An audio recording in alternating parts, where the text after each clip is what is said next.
The president launching a new attack on the special counsel's probe. The president hammering what he calls the phony Russia witch hunt and claiming his approval rating would be 75% without it. Mueller is set to release court documents tomorrow in the Michael Cohen and Paul Manafort cases. They could provide new information on where the investigation is headed. Kennedy, do you have any idea about what the president's talking about when he says his ratings could be 75? I think he called it presidential harassment. I think given all of the negativity perceived and real from the press and from his political opponents, and oftentimes that resistance is fueled and justified by the Mueller probe. And he feels that, you know, if that variable were taken out of the equation, that he has had so many major economic and political victories that he would be the most popular president ever in the history of this great union. Why are you laughing? I thought you liked the guy. What are you laughing No, at? I do like the guy. I do. I will say, I mean, Fox Nation poll has him at 75%. Maybe that's an outlier. Is that an outlier, Williams? Maybe. I think this is accurate, Jesse. I think it could be accurate. I trust the poll. I would say this. I do believe that the Mueller probe is taking a toll on the president's numbers, because if you're just the average American, you're not following it day to day like we are, you're just kind of, when you dial in, you're kind of, you know, you hear things. Oh, this guy's getting indicted. You know, the special counsel's doing this. Is this person going to jail? And after 2 years, that really kind of melts into your brain, and you get this feeling like, is there corruption going on? Why is this cloud of corruption, you know, floating over this presidency? The other thing is, when you hear the media constantly is salivating over impeachment, or they see a redaction and they're predicting the redaction is President Donald Trump and he's about to be led away in handcuffs.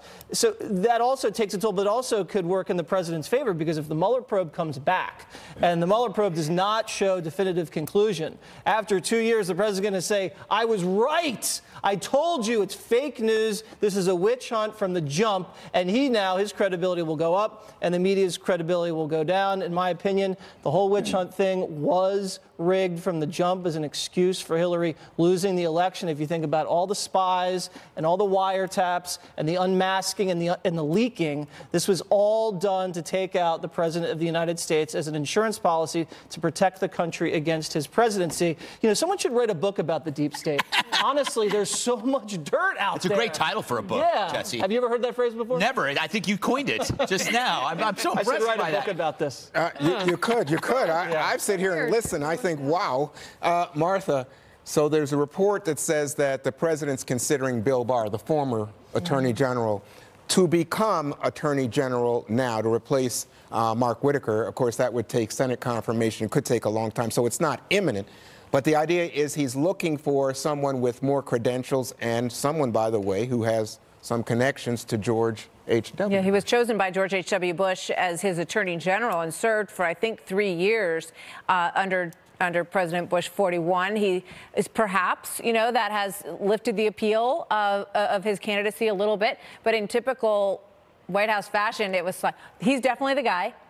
He might not be the guy. We're not sure. There's going to be an announcement. There might be an announcement. But, you know, clearly he's in the mix and someone they're interested in. I talked to a couple of folks today in the judicial realm who felt that he's a very strong candidate, that he is, you know, has an excellent reputation, and that he would be a good pick for this job. We're going to talk about it a little bit tonight on The Story, actually, which is coming up at 7 o'clock. But, you know, we'll see.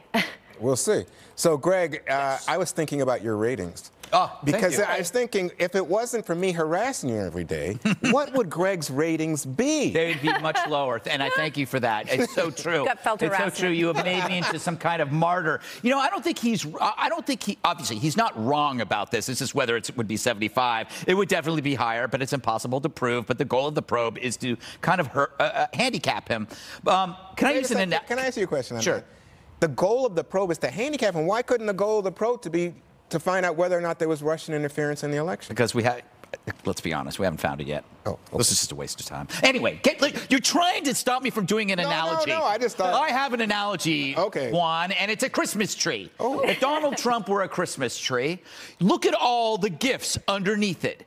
peace, prosperity, wages, jobs, GNP, decline of ISIS, possible peace with North Korea. Those are amazing gifts. And where is the media? They're that loser that's picketing the nativity scene down by the church.